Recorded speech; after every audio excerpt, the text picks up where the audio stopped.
Welcome to the News Hour. We are following two major stories tonight. More of President Trump's cabinet picks face tough questions during confirmation hearings today.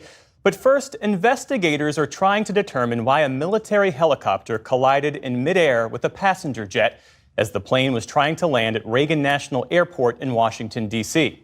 Officials say they believe everyone on board both aircraft were killed. The plane, which was flying from Wichita, Kansas, was carrying 60 passengers and a crew of 4. 3 soldiers were aboard the Black Hawk helicopter.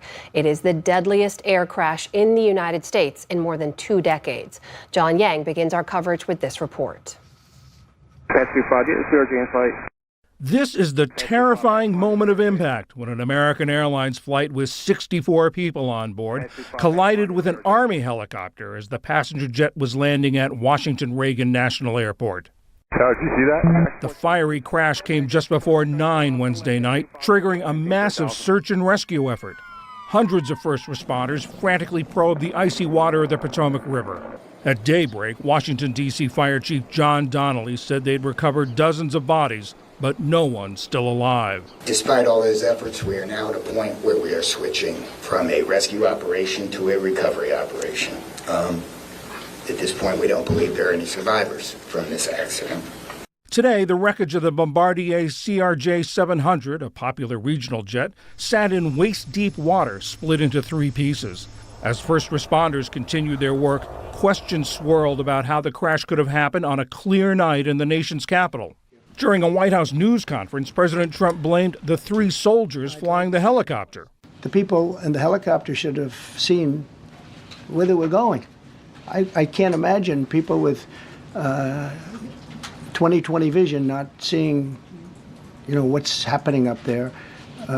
Again, they shouldn't have been at the same height. He also blamed, without offering proof, DEI policies that he said had been set in motion by former Presidents Obama and Biden and former Transportation Secretary Pete Buttigieg. The FAA is actively recruiting workers who suffer severe intellectual disabilities, psychiatric problems, and other mental and physical conditions under a diversity and inclusion hiring initiative spelled out on the agency's website. I'm trying to figure out how you can come to the conclusion right now that diversity had something to do with this crash. Because I have common sense, okay? And unfortunately, a lot of people don't. We want brilliant people doing this. This is a major chess game at the highest level. Jennifer Homendy, chair of the National Transportation Safety Board, said investigators will consider all factors. As part of any investigation, we look at the human, the machine, and the environment. So we will look at all the humans that were involved in this accident.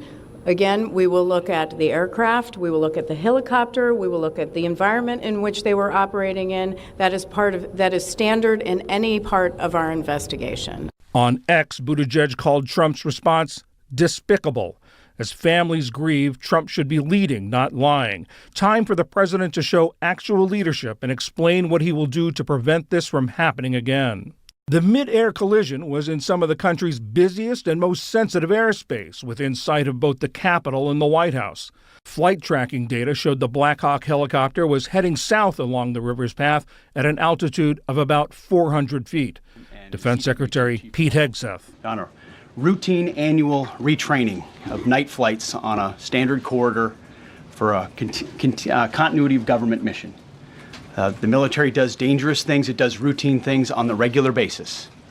Tragically, last night, a mistake was made. And I think the president is right. There was some sort of an elevation issue that we have immediately begun investigating at the DoD and Army level. The flight originated in Wichita, Kansas, a nonstop route introduced just last year. Today, there were tributes for the dead, including Sam Lilly, the 28-year-old first officer on the passenger jet. Among the passengers on the American flight were several U.S. American figure skaters and 2 former world champion Russian skaters, now coaches, all returning from a training camp for elite skaters that followed last week's U.S. Figure Skating Championships in Wichita.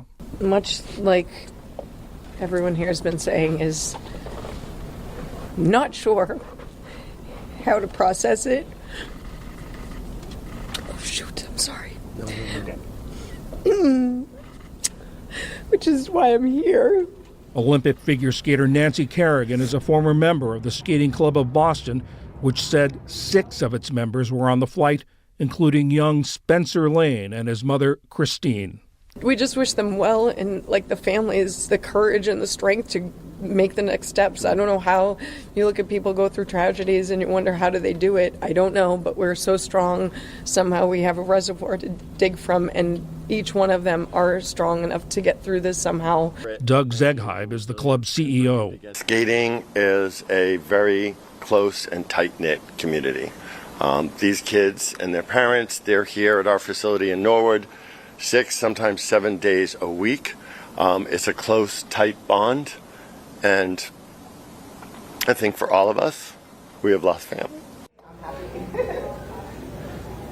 The NTSB says it'll have a preliminary report in 30 days, but a final report won't be ready until they have final conclusions. They're still scouring the debris field at the bottom of the Potomac for evidence to help in that investigation. Of course, the key will be the flight data recorders, the so-called black boxes from both the helicopter and the passenger jet. But NTSB officials say a priority now is recovering the remaining bodies so that families could be reunited. Amna.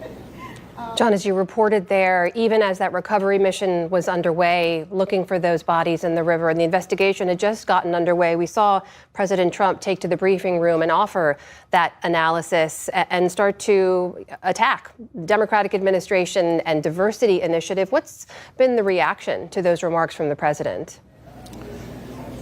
There have been very strong reactions from people who work in the transportation safety field, particularly at the fact that he drew conclusions less than 24 hours after the incident. I spoke with Peter Goals. He's the former managing director of the NTSB. He said he was appalled by the president's performance. He said in 1 hour, President Trump did more to damage the impeccable reputation of the U.S. safety system than anyone has done in the past 40 years. John, meanwhile, dozens of families are now mourning the loss of their loved ones. What's being done to help and support them at this moment? A lot of the families, or at least some of the families, are still on their way to Washington. American Airlines has set up an assistance center in Bethesda. The NTSB says they will brief family members and try to answer what questions they have. And as is often common in cases like this, many family members will want to visit the crash site itself, which in this case is out in the Potomac. And the NTSB says they will do that. They will arrange it as soon as they can do it with the proper modesty and dignity. Amna.